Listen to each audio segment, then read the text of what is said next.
Checkmate Education. Polity Question and Answer with Concept Class. ଏହି କ୍ଲାସର benefit କ'ଣ ରହିବ? Polity ପାଇଁ କ'ଣ syllabus, practice questions based on previous year question, easy ଆଉ short note revision ପାଇଁ। Notes are available on Telegram channel. ଭିଡ଼ିଓଟିକୁ ଚାହିଁଲେ 1.25 speed ବା 1.5 ସ୍ପିଡ୍ରେ ଦେଖିପାରିବେ। ସମ୍ବିଧାନର ଆବଶ୍ୟକତା କ'ଣ? ସମ୍ବିଧାନରେ କିଛି ବେସିକ୍ ରୁଲ୍ ଥାଏ ଯାହାକି सोसाइटीर मेंबर्स मानक भितरे समन्वय रक्षा करे। लेट्स से एटा गोटे society with a large number of people. एथिरे किछि हिंदू लोक थिबे, किछि मुस्लिम रु थिबे और किछि क्रिश्चियन थिबे। पुणी एमानक मध्यरु किछि डिफरेंट प्रोफेशंस को बिलोंग करुथिबे, जथा केही स्पोर्ट्स बैकग्राउंड रु थिबे, केही पॉलिटिशियन थिबे, केही ब्यूरोक्रेट्स थिबे, डिफरेंट लैंग्वेज को बिलोंग करुथिबे और डिफरेंट कल्चर को भी बिलोंग करुथिबे। तो डाइवर्सिटी ग्रुप भितर समन्वय रक्षा करिया पई कॉन्स्टिट्यूशन ने किछि बेसिक रूल बा नॉर्म दिया जाय छै। It specify who has the power to make decisions in a society. एही सोसाइटी रे कहा पाखरे पावर रहिबो ता पई गोटे ब्रोडर फ्रेमवर्क कॉन्स्टिट्यूशन ने स्पेसिफाइड होई कि थाए। It decides how the government will be constituted.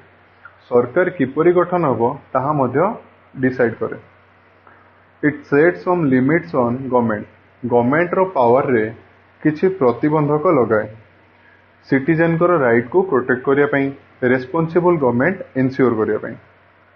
एथिरे किछि सोसाइटी रो एस्पिरेशन एंड गोल्स भी मेंशन थाए। Education, health, welfare scheme etc. किछि प्रीवियस ईयर को बेस करके किछि क्वेश्चन दिया जायछि। ता पूर्व हमें किछि कांसेप्ट देखि नवा। How Indian constitution made. Indian constitution made by constituent assembly, जहा कि अनडिवाइडेड इंडिया पई बना जायतिला। इंडिया और पाकिस्तान अलग होई नथिले। डॉक्टर राजेंद्र प्रसाद कॉन्स्टिट्यूएंट असेंबली रो प्रेसिडेंट थिले। कॉन्स्टिट्यूएंट असेंबली रो प्रथम बैठक 9 डिसेंबर 1946 रे होइथिला। 2 वर्ष 11 मास भितर 166 टी बैठक होइथिला। कॉन्स्टिट्यूएंट असेंबली रो मेंबर्स माने इनडायरेक्ट इलेक्शन ने इलेक्टेड होइकी आसीथिले। किछि ब्रिटिश इंडिया प्रोविंस को बिलोंग करुथिले आउ किछि प्रिंसली स्टेट को बिलोंग करुथिले। ब्रिटिश इंडिया प्रोविंस को रु आसीथिबा मेंबर्स माने इलेक्ट होइकी आसीथिले बाय प्रोविंशियल लेजिस्लेटिव असेंबली रो मेंबर मानको द्वारा। प्रिंसली स्टेट रो मेंबर माने सेही स्टेट रो हेड मानको द्वारा नोमिनेट होइकी आस्थिले। तेणु कॉन्स्टिट्यूएंट असेंबली को पार्टली इलेक्टेड और पार्टली नोमिनेटेड बॉडी बोली कह जाय। सीट अलोकेशन पॉपुलेशन बेसिस रे होइथिला।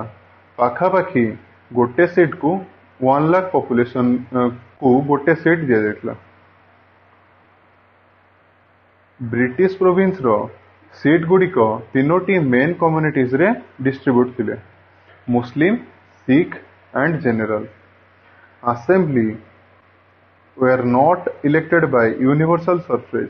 यूनिवर्सल सरफ्रेज रो माने हैला गोटे सर्टन एज परे बा पर्टिकुलर एज परे समस्त सिटीजन मानकू वोटिंग रो राइट्स मिलिबो, जहा कि कॉन्स्टिट्यूएंट असेंबली रे फॉलो करा जाय नथिला। इंटरेस्टिंग कथा थिला, कॉन्स्टिट्यूएंट असेंबली रो 2 जण वाइस प्रेसिडेंट थिले, H C. Mukherjee and V.T. Krishnamachari. Objective resolution Jawaharlal Nehru को द्वारा अनुस्थापित उपस्थापित होइथिला। यहाकू डिसेंबर 13, 1946 मसीह पास करा जायतिला, अडॉप्ट करा जायतिला। यार मोडिफाइड वर्जन ऑफ फॉर्म हैला प्रीएम्बल, जहा प्रेजेंट कॉन्स्टिट्यूशन ने अछि। Constitution has adopted on 26 November 1949 by constituent assembly. Previous year question ने यह पढ़ी थिला। कॉन्स्टिट्यूशन को 26 जनवरी 1950 मसीह लागू करा जायतिला। स्पेसिफिकली 26 जनवरी बिकॉज 1930 मसीहा जनवरी 26 रे पूर्ण स्वराज दिवस पालन करा जायतिला। सेथिपई 26 जनवरी को कॉन्स्टिट्यूशन लागू दिवस कॉन्स्टिट्यूशन लागू होइतिला 26 जनवरी रिपब्लिक डे। ओरिजिनली कॉन्स्टिट्यूशन ने गोटे प्रिएम्बल 395 आर्टिकल आउ 8 शेड्यूल थिले। 2019 सुधा गोटे प्रिएम्बल 470 आर्टिकल एवं 12 शेड्यूल रही। कॉन्स्टिट्यूएंट असेंबली रे किछि मेजर कमिटीज थिले। से मेजर कमिटी रो हेड जवाहरलाल नेहरू, सरदार Vallabhbhai Patel, doctor B R. Ambedkar एवं डॉक्टर राजेंद्र प्रसाद थिले।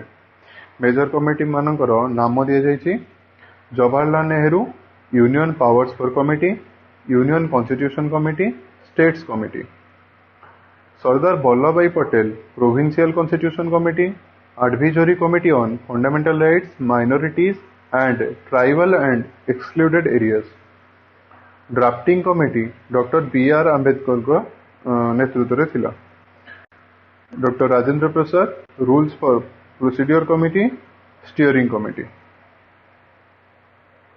कॉन्स्टिट्यूएंट असेंबली रो सिंबल कौन थिला? Elephant. Sir B N. Rau constituent assembly रो लीगल एडवाइजर बा कॉन्स्टिट्यूशनल एडवाइजर थिले। Chief draftsman S N. Mukherjee. Original constitution was hand written by Prem Behari Narain Raizada. Doctor B R. Ambedkar को कॉन्स्टिट्यूशन फादर रूपे recognise करा जाए।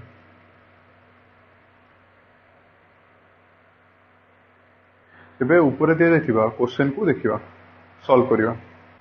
Question number 2, on which date the Constituent Assembly had its first sitting? Answer is 9 December 1946. Which of the following is or are correct about Constituent Assembly? Its members were partly elected and partly nominated. Yes, it is correct. It was created for undivided India. Yes, it is also correct. Dr. Rajendra Prasad was elected president. Yes. It has a elected vice president. This is wrong because it has both vice president, H.C. Mukherjee and V.T. Krishna Ramachandran. तेणु answer है only 1, 2, 3.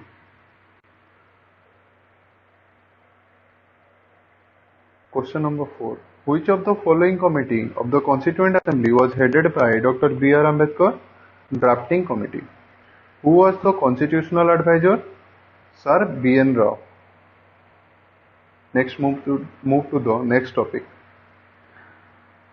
Salient features of the Constitution. First feature, lengthiest written Constitution.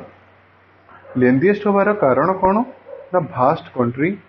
Government of India act 1935 रो influence, centre of state पाई गोटे constitution, legal professional मानकर dominance कोठी constituent assembly रे, drawn from various sources. Government of India act 1935 रु federal scheme, office of governor, judiciary, public service commissions, emergency provision and administrative detail. British constitution नु parliamentary government, आमर parliament Delhi रे अछि, न्यू दिल्ली रे। Rule of law, equality before law.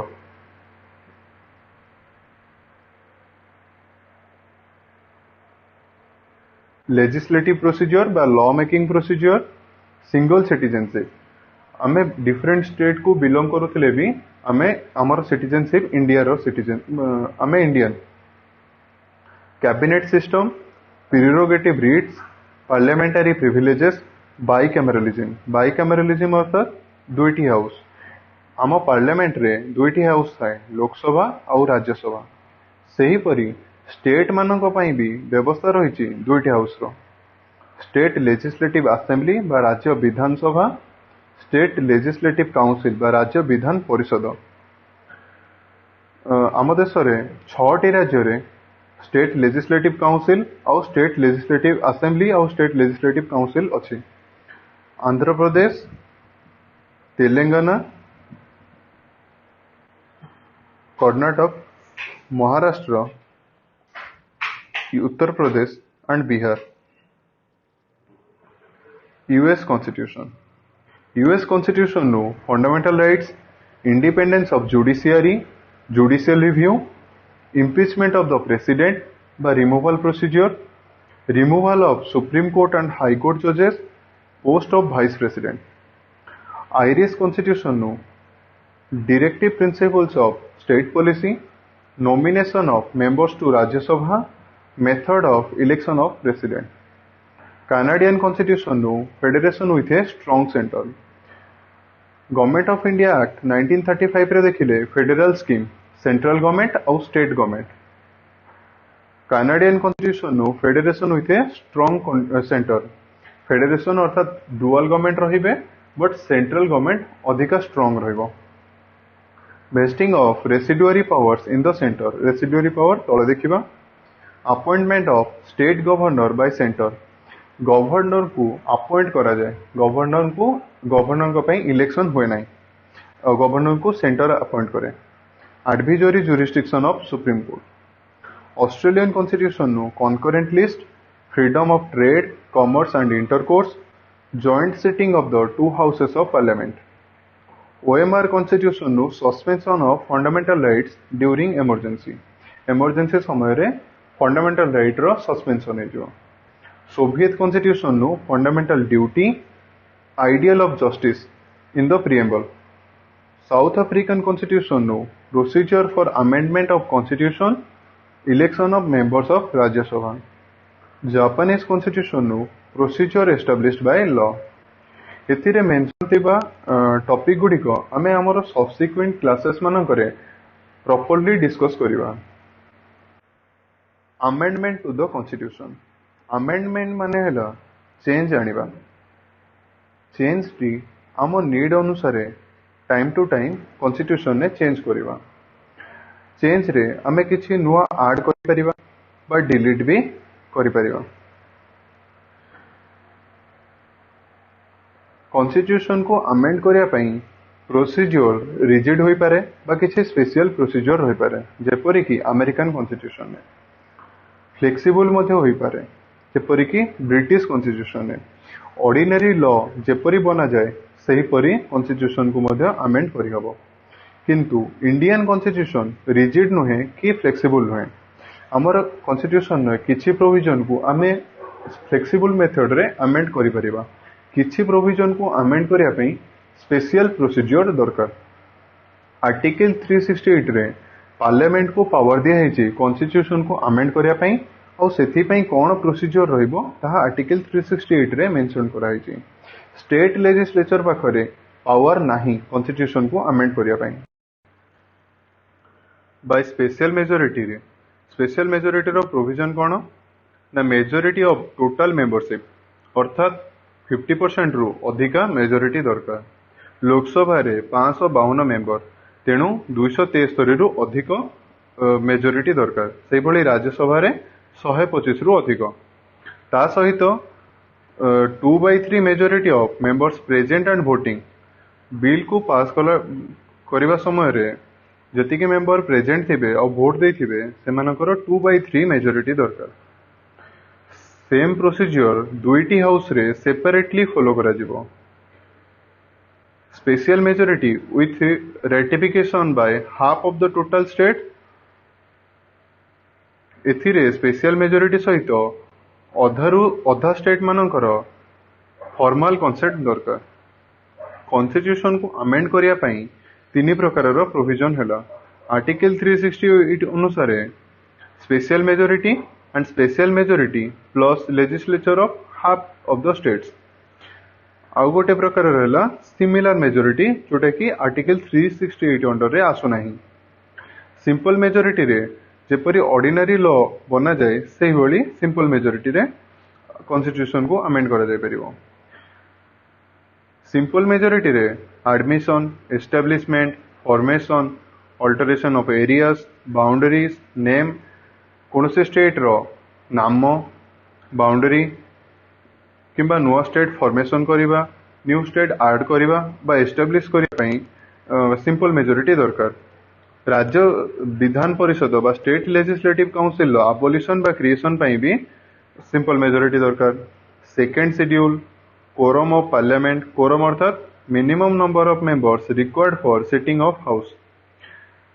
salaries and allowances of member of parliament, rules of procedure in parliament, privileges of the parliament, its member and its committees, use of English language in parliament, citizenship, election to parliament and state legislature, delimitation of constituencies, union territory, 5th schedule and 6th schedule.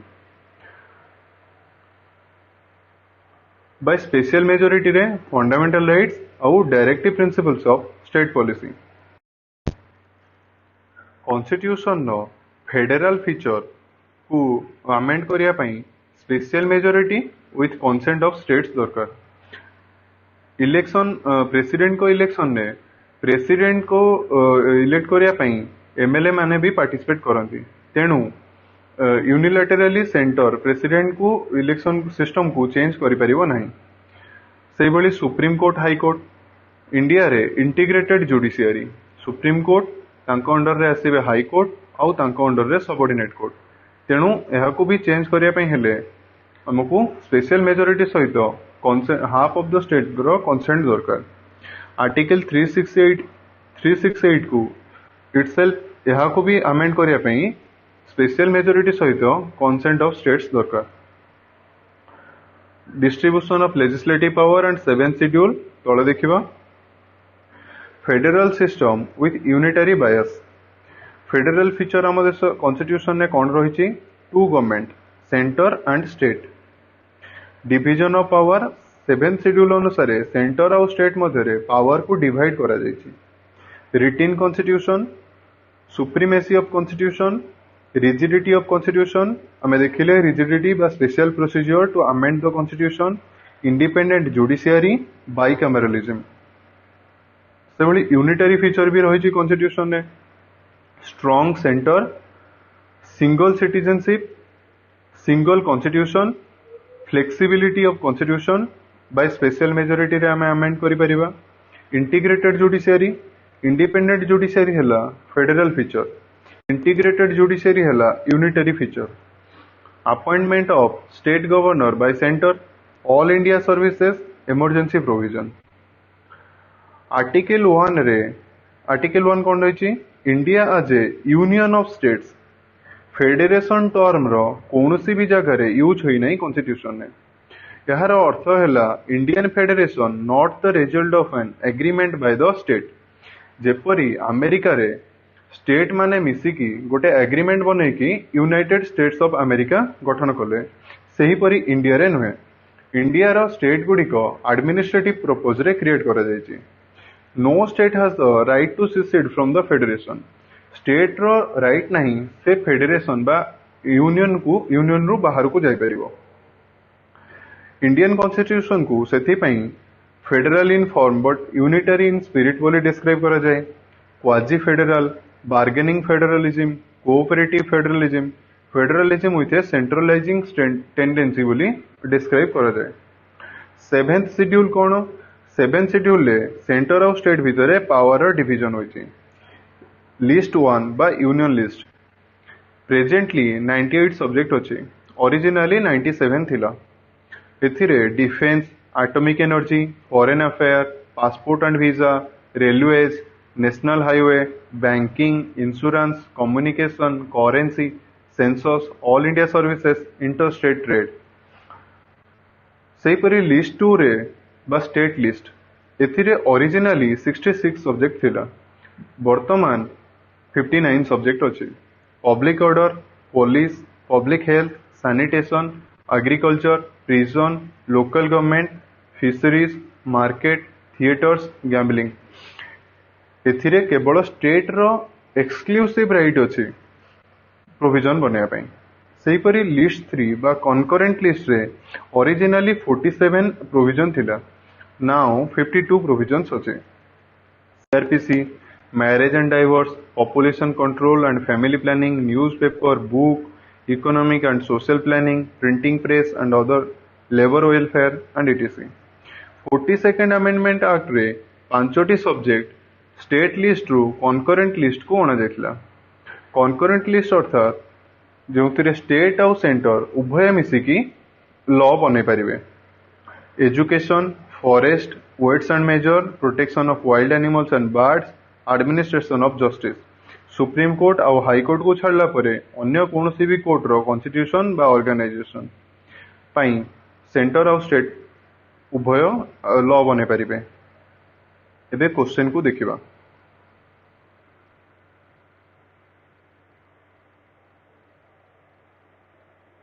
Which of the following pair is correct? Parliamentary government USA constitution नु आसी नथिला, एटा British constitution नु। Fundamental right Canadian constitution नु है, USA constitution नु। Judicial review American constitution नु आसीथिला। Public service commission British commission constitution नु है, एटा गवर्नमेंट ऑफ इंडिया एक्ट 1935 रो इन्फ्लुएंस थिला। Which of the following article deals with amending power of the constitution? Article 368. How to amend constitution? Some provision of the constitution can be amended by parliament as similar to ordinary law. Yes, by simple majority, only through the provisions of article 368. ना article 368 रे दुईटी provision दिया जायछि, किंतु से दुईटी को छाड़ी की किछि provision रहिछि constitution है जहाँ को हमें simple majority रे amend करि परिबा। तेणु answer is only A. Which of the following Indian state has bicameralism? Odisha रो नाही, वेस्ट बेंगल भी नाही, जम्मू काश्मीर रो थिला but reorganisation of Jammu Kashmir परे यार बाइकैमरलिज्म नाही, यह एक यूटी हो जाइछि, आंध्र प्रदेश रो अछि। 7th schedule of the constitution deals with distribution of legislative subjects between centre and states. Which of the following subject is or are exclusively in the state list of the 7th schedule? Agriculture, हाँ agriculture state list रे आसीबो।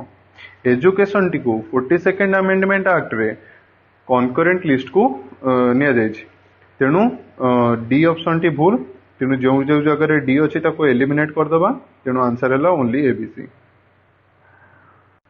ऊपर दिया जाइथिबा question गुडी को previous year question को base करिके बना जाइछि practice purpose रे। कोनोसी क्वेरी बा डाउट थिले एही ईमेल आईडी रे कांटेक्ट करि परिबे। Thank you.